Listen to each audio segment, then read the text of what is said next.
نستغفره ونؤمن به ونتوكل عليه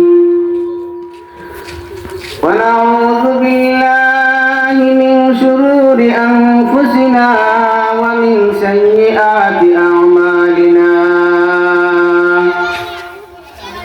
من يهده الله فلا مضل له ومن يضلله فلا هادي له ونشهد أن لا إله إلا الله وحده لا شريك له وأشهد أن محمدا عبده ورسوله الذي أرسل إلى الناس كافة بشيرا ونذيرا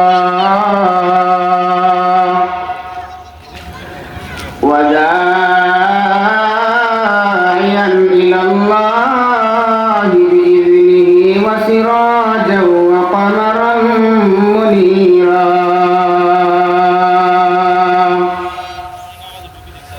أما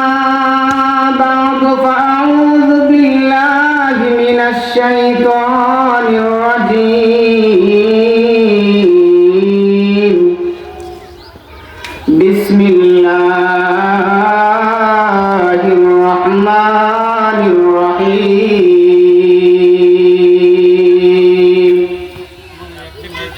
وما خلقت الجن والإنس إلا ليعبدون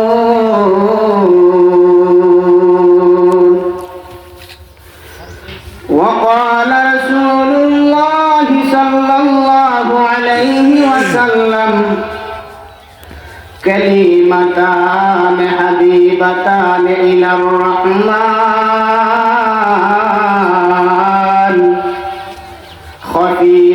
خفيفتان على اللسان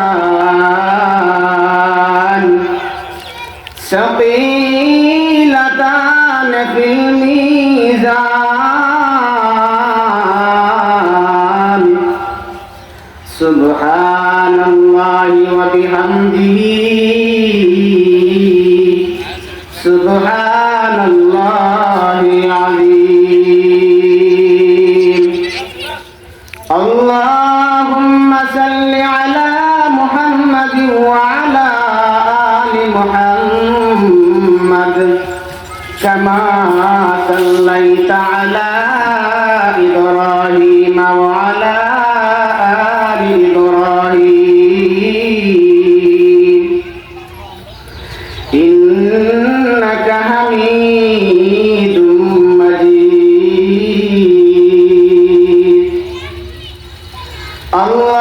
اللهم بارك على محمد وعلى آل محمد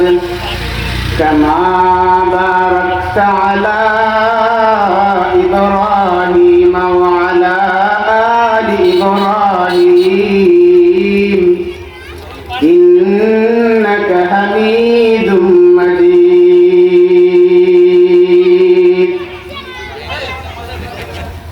أما بعد দক্ষিণ আলাপুর যুব সংঘ কর্তৃক আয়োজিত দক্ষিণ আলাপুর জামে মসজিদ সংলগ্ন ময়দানে আজকের এই মহতি ওয়াজ মাহফিল এর সম্মানিত সভাপতি সাহেব ও যুব সংগঠন কর্তৃক আয়োজিত আমার যুবক ভাইরা, আসসালামু আলাইকুম ওয়া রাহমাতুল্লাহি ওয়া বারাকাতুহু। আমি সর্বপ্রথমে মহান রব্বুল আলামিনের নিকটে লাখো কোটি শুকরিয়া জ্ঞাপন করি যে মহান আল্লাহ জাল্লা শানুহু আজকে এই দক্ষিণ আলাপুর জামে মসজিদ সংলগ্ন মাঠে যুবক ভাইদেরকে সহি সালামতে তৌফিক দিয়েছেন এই মহতি অনুষ্ঠানের আয়োজন করার জন্য আল্লাহর অশেষ রহমতে এই এখানে আয়োজন করা হয়েছে। আমি বেশি আলোচনা করব না, অল্প কিছু আলোচনা, যে আয়াতে কারিমা তেলাওয়াত করেছি এবং যে হাদিস ভান্ডার থেকে, নবীজির অসংখ্য হাদিস ভান্ডার থেকে আমি ছোট্ট একখানা হাদিস শরীফ পাঠ করেছি, এরই আলোকে আমি আমার সর্বপ্রথমে আমলের নিয়তে অল্প কিছু কথা আমি বলে শেষ করে দেব। ওমা তাওফীক ইল্লা বিল্লাহ। আল্লাহ রাব্বুল আলামিন